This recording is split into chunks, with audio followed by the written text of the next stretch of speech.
The lady's time has expired. Mr. Carter.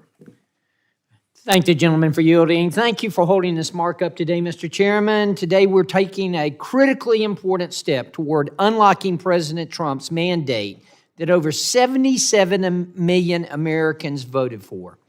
That includes extending President Trump's cuts for American families, securing our borders, unleashing American energy dominance, and eliminating waste, fraud, and abuse from our federal balance sheet. The Biden-Harris administration left our country in peril. Our federal debt is more than $36 trillion, and what do we have to show for it? A bloated bureaucracy that is weaponized against the American people and sends hardworking American taxpayers' dollars to fund woke, radical DEI nonsense, not only in America, but around the globe. This is wholly unacceptable, and it stops now. House Republicans are working in lockstep with President Trump to identify and eliminate waste, fraud, and abuse at all levels of government and enact America First policies. To get America back on track, we're delivering a budget resolution that will allow us to extend President Trump's tax cuts, rein in out-of-control spending, and keep Americans safe.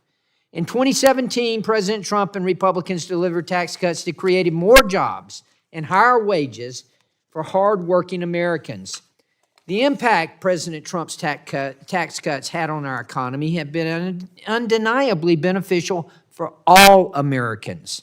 From 2018 to 2019, real wages rose 4.9%, the fastest growth in 20 years. During that time, we've had the lowest poverty rates in history. Unemployment rates for African Americans, Hispanic workers, and those without a college degree fell to historic lows. On top of that, Trump's economy produced 5 million jobs, affording more people the opportunity to earn a living here in America. It benefited low-income Americans, too. The bottom 10% of earners saw a 50% higher wage growth than those in the top 10% as a result of these policies.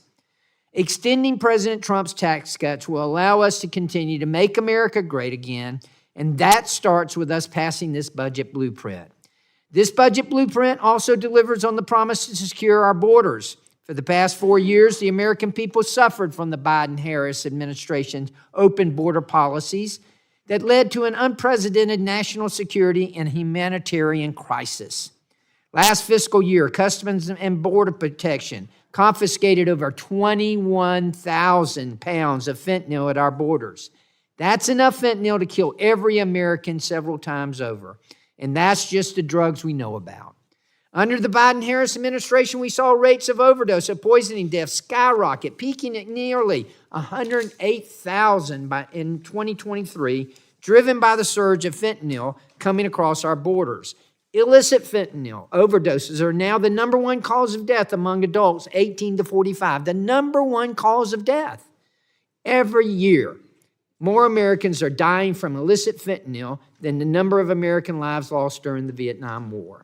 Thankfully, the budget resolution we are considering today supports border security so that we can secure our borders and stop the flow of drugs pouring into our communities. Now, let me be clear about this. As chair of the Health Subcommittee of Energy and Commerce, we will not be kicking people off of Medicaid.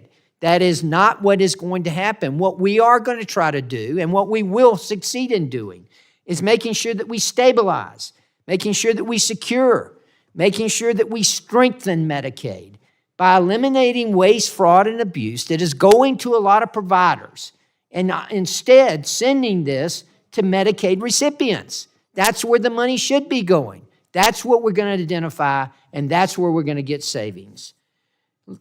This is a budget resolution that works for America. It'll put us back on path towards fiscal responsibility, keep money in the pockets of Americans, unleash American energy dominance, and keep Americans safe. That's why I urge my colleagues to support this blueprint so that we can advance America First policies. Thank you, Mr. Chairman, and I yield back. Gentleman yields.